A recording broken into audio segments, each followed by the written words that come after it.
Okay students, நாம் next அடுத்த lesson பார்க்க போகிறோம். யூனிட் 3 பேஜ் நம்பர் 109 பக்கம், பேஜ் நம்பர் 109 எடுத்துக்கோங்க. Lesson number 3 body fluids and circulation. பாடியில் என்னென்ன ஃப்ளூயிட் இருக்குது, அது எப்படி சர்க்குலேட் ஆகுது அப்படிங்கிறது தான் நம்ம ஃபுல் டீட்டெயிலாக படிக்க போகிறோம். ஓகேவா? ஃபஸ்ட்டு ஒரு சில ஜென்ரல் இன்ஃபர்மேஷன் பார்க்கலாம். அதாவது ஸ்மால் ஆர்கானிசம்ஸ்லேருந்து லார்ஜர் ஆர்கானிசம் வரைக்கும் என்னென்ன பாடி ஃப்ளூயிட்ஸ் இருக்குது, அது எப்படி சர்க்குலேட் ஆகுது, அப்படி சர்க்குலேட் ஆகிறதுனால என்னென்ன யூஸ் இருக்குது, இந்த மாதிரி பாடி ஃப்ளூயிட்ஸ் அதிகமாக அவங்களோட ஒர்க்கிங் கெப்பாசிட்டி அதிகமாகுது, அது எப்படின்னு சொல்லி தான் இப்போ பார்க்கலாம். ஓகேங்களா? Animals, that is particularly large animals like mammals, are more active because of more body fluids. அனிமல்ஸில், அதாவது பிளான்ஸை விட அனிமல்ஸ் வந்து மோர் ஆக்டிவாக இருக்கும். அந்த அனிமல்ஸில் மேமல்ஸ் ரொம்ப ஆக்டிவாக இருக்கும். they depending on locomotion and find the food and energy consuming process always more active. சரியா? அது சாப்பிட்றது, அது ஃபுட்டு தேடுறது, நடக்கிறது எல்லாமே மோர் ஆக்டிவாக இருக்குது. ஏன் அப்படின்னா the nervous system required to coordinate the activities by sending nerve impulse to involves energy. Nervous system என்ன பண்ணுது, ஒரு இடத்துலேருந்து இன்னொரு இடத்துக்கு மெசேஜை ட்ரான்ஸ்ஃபர் பண்ணுது. எனர்ஜி எடுத்துக்கிட்டு ஒரு இடத்துல இன்னொரு இடத்துக்கு மெசேஜை ட்ரான்ஸ்ஃபர் பண்ணுது.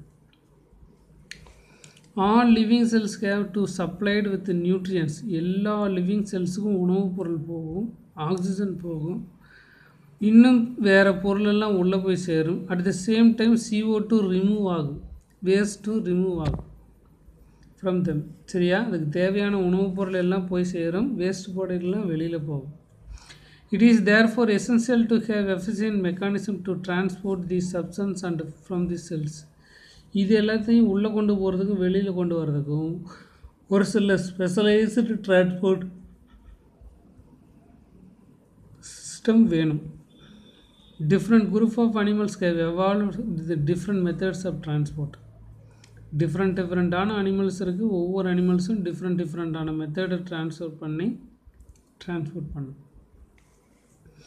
Example, very small organism like sponges and coelenterate, there is lack of circulatory system. அதுக்குள்ள சர்க்குலேட்டரி சிஸ்டமே கிடையாது. சர்க்குலேஷனில் யார் பண்ணுறாங்க? Water molecule. ஏன்னா அது கடலுக்குள்ளே வாழுது. Water from the surroundings enters into the body cavity and facilitate the cells and to exchange the substance by diffusion. அதாவது அதுக்குள்ளே சர்க்குலேட்டரி சிஸ்டமே கிடையாது. அந்த சர்க்குலேட்டரி சிஸ்டம் இல்லை. அது எப்படி சரி பண்ணிக்கன்னு சொல்லிக்கின்னா, அது பதிலாக தண்ணி உள்ளே போயிட்டு வந்துக்குது. சர்க்குலேஷன் பண்ணுற வேலையை தண்ணியே பண்ணி முடிச்சிருது. பை டிஃப்யூஷனுங்கிற ப்ராசஸ் மூலிமா தண்ணி உள்ளே போயிட்டு வந்துடுது.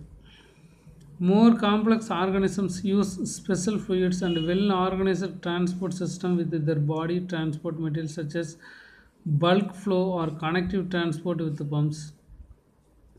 சின்ன பொருள்கள் இருந்து பல்க்னு பெரிய பொருள்கள் வரைக்கும் டிரான்ஸ்போர்ட்டு நம்ம பாடியில் ஆகிக்கிட்டு தான் இருக்குது. இதுக்கு பேர் பம்ப்ஸ். அப்படின்னு பம்ப்னு என்ன தள்ளுறது, தள்ளி these phenomenon bulk flow is fundamental many physiological process like respiration, digestion, excretion. இதெல்லாம் இந்த மாதிரி பல்க் மூமெண்டெல்லாம் ஒன்றா சேர்ந்தால் தான் ரெஸ்பிரேஷன் பண்ண முடியும், டைஜஷன் பண்ண முடியும், எக்ஸ்கிரீஷன் பண்ண முடியும். இந்த மாதிரி பல்க் மூவ்மெண்ட் நடக்கிறதுனால தான் இந்த ப்ராசஸ் எல்லாம் நடந்துட்டு, இல்லைன்னா இல்லை. The bulk flow of the fluids can transport the substance a long distance faster than diffusion. இந்த மாதிரி பல்க் மூவ்மெண்ட் பண்ணிச்சுன்னா அது டிஃப்யூஷனோட ரொம்ப வேகமாக ஒரு பொருளை ஒரு இடத்துலேருந்து இன்னொரு இடத்துக்கு ஈஸியாக எடுத்துகிட்டு போகும்.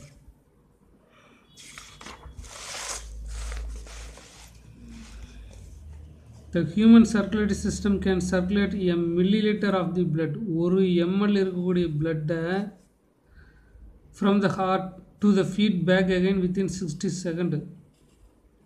60 செகண்டுக்குள்ளார 1 மில்லி ரத்தத்தை ஹார்ட்லேருந்து காலு கொண்டு போயிட்டு மறுபடியும் ஹார்ட்டுக்கு கூட்டு வந்துடும்.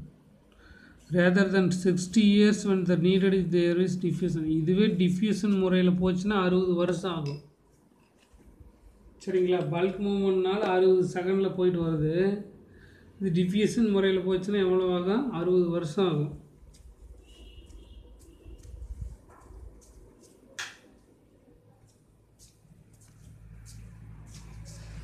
ஓகேவா?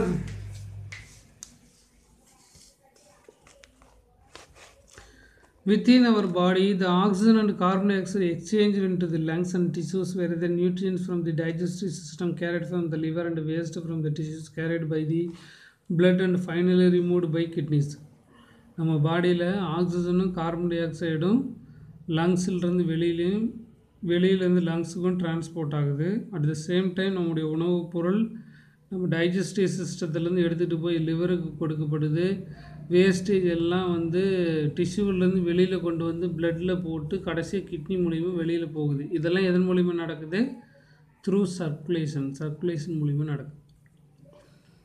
At the same time the hormones R transported from target organs. Hormones எல்லாம் எந்தெந்த ஆர்கனை போய் சேரணுமோ அந்தந்த ஆர்கனை போய் சேருது. The circulatory system helps to maintain the homeostasis. இந்த circulatory system நம்ம பாடியில் ஒரு சமநிலைத்தன்மையை மெயின்டைன் பண்ணிக்கிட்டே வருது.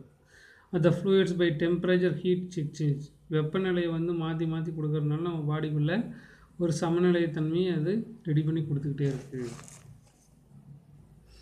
The homeostatic regulation of the cardiovascular system maintains the blood flow and perfusion. இந்த ஹோமியோஸ்டாட்டிக் ரத்தம் ஒரு இடத்துல இன்னொரு போகிறது, ரத்தம் ஓடுவதையும் ஒழுங்குபடுத்துகிறது. To the heart and brain, ஹார்ட்டுக்கு பிரெயினுக்கு ரத்தம் கொடுக்கறத சரி பண்ணுது. த வாசோ வேகல் ஸ்னப்ஸ் அப்படின்னா அந்த நரம்போட பேர். ஃபெயிண்டிங்னா மயக்கம். இது என்ன பண்ணுதுன்னா, the signal from the nervous system cause sudden decrease of blood pressure. இந்த நர்வஸ் சிஸ்டத்துலேருந்து வரக்கூடிய சிக்னல்னால திடீர்னு பிளட் ப்ரெஷரை கம்மி பண்ணிடுது. பிளட் ப்ரெஷர் கம்மியாகிடுச்சுன்னா ரத்தம் மூளைக்கு போய் சேராது. Lack of oxygen to the brain. அதனால் நமக்கு உடனே மயக்கம் வந்துடும். சரியா? இதனால தான் மயக்கம் வர்றது. In this chapter you will learn how to heart blood vessel together most of the time prevent such problems. இதில் ஹார்ட்டும் blood vesselம் எப்படி ஃபங்க்ஷன் ஆகுது அப்படிங்கிறத நம்ம பார்க்கலாம்.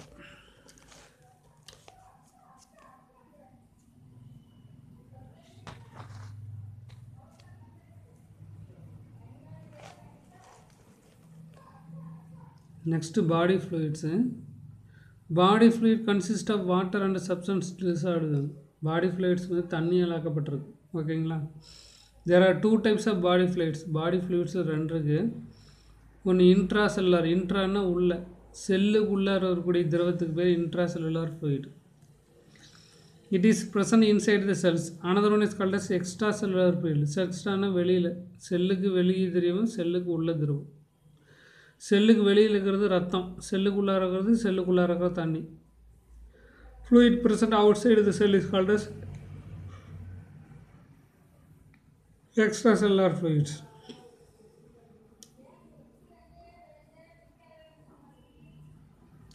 There are three types of extracellular fluids. Extracellular fluidலேயே 3 டைப் இருக்குது. ஒன்று interstitial fluids or tissue fluids. இது செல்லை சுற்றி இருக்கும். நெக்ஸ்ட்டு பிளாஸ்மா அப்படிங்கிறது ரத்தத்தில் இருக்குது. And lymph. இந்த 3 இருக்குது. ஒன்று பிளாஸ்மா, இன்னொன்று லிம்ப்பு, இன்னொன்று interstitial fluid அப்படின்னு 3 fluid இருக்குது. 3மே extracellular fluids. The body flowing into capillary from the arteriole to have high hydrostatic pressure. அதாவது ரத்தம் அந்த கேபிலரிஸ்குள்ளே போகும்போது ரொம்ப அழுத்தம் அதிகமாக உள்ளே போகும். The pressure is about by the pumping action of blood and tends to the force of the water and small molecules through permeable walls of capillary fluids. இது எதனால் ரத்தம் வேகமாக போகுதுன்னா, ரத்தத்தை ஹார்ட்டு பம்ப் பண்ணி தள்ளுது.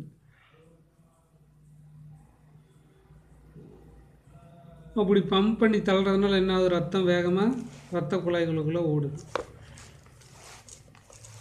The volume of fluid leaves from the capillary from the tissues is two pressure. ஒன்று ஹைட்ரோஸ்டோட்டிக் pressure, இன்னும் ஆன்கோடோக்கிக் ப்ரெஷர் அப்படின்னு ரெண்டு இருக்குது. ஹைட்ரோஸ்டோட்டிக் ப்ரெஷர்னால் நீர்ம அழுத்தம், ஆன்கோஸ்டோட்டிக்னா பகுதி அழுத்தம். என் anterior end of the capillary bed, கேப்புலரி பெண்டோட முன்னாடி பகுதியில் வாட்டர் பொட்டன்சியல் ரொம்ப கம்மியாக இருக்கும், தண்ணியோட ஹைட்ரோஸ்டோட்டிக் ப்ரெஷரோட கம்மியாக இருக்கும். அதனால் உள்ள இன்சைடில் வந்து பார்த்திங்கன்னா இதனால் இந்த அழுத்தம் கம்மியாக இருக்கிறதுனால தண்ணி உள்ளே போகிற அளவுக்கு enough to push the fluid into tissues. இதனால் தண்ணி ஈஸியாக உள்ளே போயிடுது. டிஷ்யூ ஃப்ளூயிட் வந்து ரொம்ப கம்மியான கான்சன்ட்ரேஷன் இருக்கிறதுனால பிளாஸ்மாவோட இங்கே ப்ரோட்டீன் கம்மியாக இருக்கிறதுனால தண்ணி ஈஸியாக உள்ளே போயிடுது. At the venous end of the capillary bed then water potential is greater than the hydrostatic pressure. கடைசி பகுதியில் நீர்ம அழுத்தத்தை விட அதிகமாக இருக்குது. And the fluid from the tissues flows capillary water down into back into build, take it with the waste products produced by cells. இதனால் waste product எல்லாம் ஈஸியாக வெளியில் வந்துடுது.